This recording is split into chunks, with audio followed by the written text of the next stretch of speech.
Welcome to the Hesperia Museum, where we preserve our history through education. I'm your curator, Grizz Riley, and through these doors, we're going to travel back in history. Come on in. Well, good morning. Today is December 14th. I'm your curator of the Hesperia Museum, Grizz. And today what I wanted to touch base with you is some of the projects that we've had. Some are completed, some are in work, and some are yet to come. But we just wanted to show you what we're doing. And these are all made possible through either financial support and sponsorships, donations, and labor that is donated from various people. Now, the photograph that you're seeing behind me here is our sign for the Harrison Exhibit Center. We got that done about a little over a year ago, and so it's all freshened up, looking nice. And then the one closest to me is the Santa Fe Grand Canyon Needles and the National Trails Road Monument. Now, this was it's here at the museum as far as it's not an original location, and it's a dedication to the roads.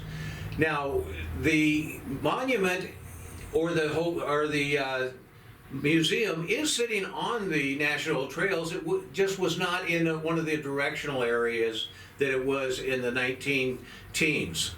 But what's unique about this is the foundation stone that you see is a foundation of the Hesperia Hotel. It's about 3/4 of a mile as a crow flies per se from the museum. It was also on national trails and the Santa Fe Grand Canyon.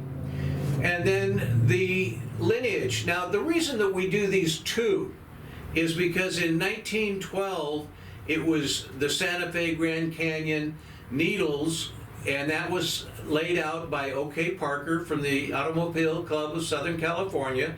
And in 1914 it changed over to the National Trails.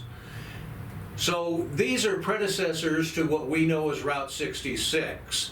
So the Mother Road has got a mother or a grandmother, however you want to look at the lineage of things. But they all transitioned into something theoretically newer and better. Now, this next slide here is the water tower that we built. It's a scale model of what was here back in the 1880s, 1890s. And you can see it's finished state here at the museum, and you also can see here as we were building it. Now, the next slide is the flume, which was about a 12-mile trail or system. It was 5 miles in an open ditch, and then another 7 miles in a pipe coming from Deep Creek. As you can see, closest to me is the original 14-inch pipe. The 30-inch pipe upgrade, we've got a piece, we're waiting to get it here. Now, to your left is a model that shows the elevation differences within the system and how it operated as a siphon and flow. There were no pumps in it.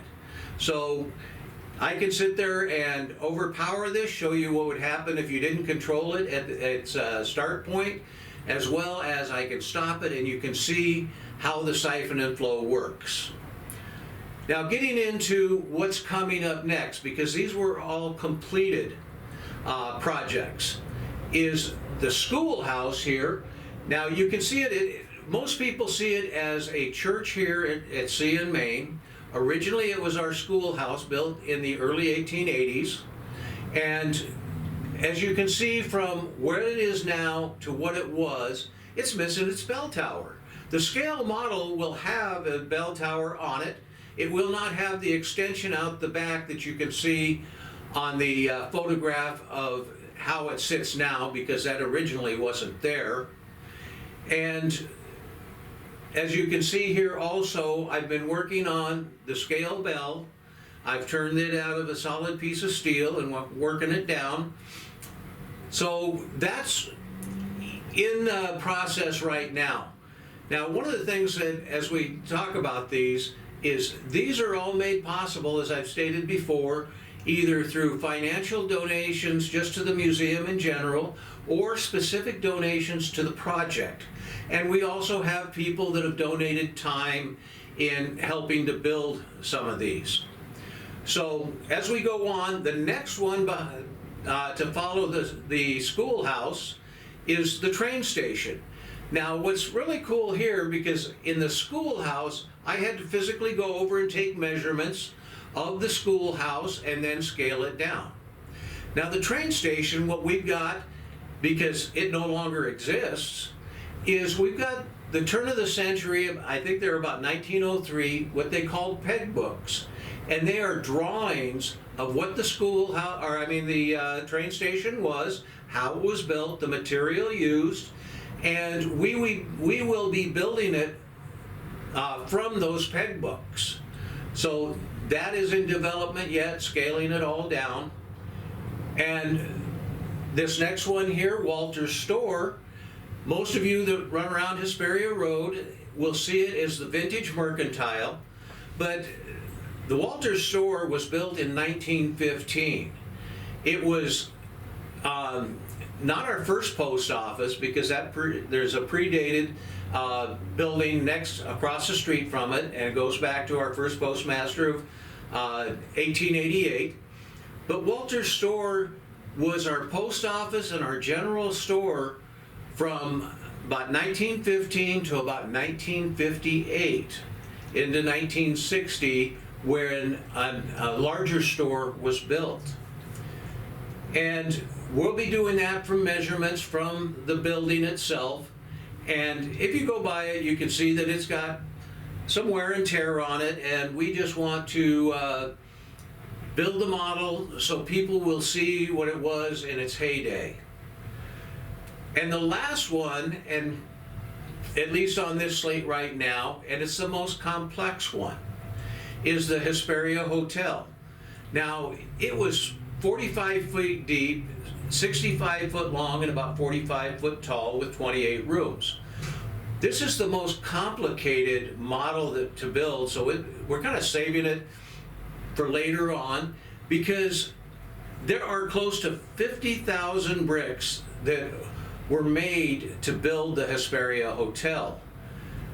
And when you look at the photographs, because that's all we've got, because it has since been torn down in about 1960, is these photographs, when you look at it, there are sections that are literally 5 layers thick. So this project will be a little bit more complex, take a little bit more time and thinking on how to make it as realistic and depict the hotel as possible. Its scaled down size is going to be about 6.5 feet long by 4.5 feet deep and about 4.5 feet tall. So it'll be about 1/10 scale. And each one of these models is going to be slightly different in scale, because we're trying to fit a certain footprint that we can actually have them here at the museum or transport them easily to a remote display and things. But our next video, we're going to show you some of the things that we're doing to raise money. Souvenirs, odds and ends. We'll show you some of the other projects that we've got going. But until then, I look forward to seeing you. And if you're interested in supporting any of these projects, you can go to Lime Street Park, Hesperia Recreation Park District. Tell them that you're interested in supporting the museum or a project. And that's under the HARD Foundation, the Hesperia Area Recreation District Foundation, a 501c. So it does have its tax benefits. And you can make a donation there, or as I show you later on, some of the books and different things that we've got going for sale to raise money. So you all have a great day, and we'll see you next time around.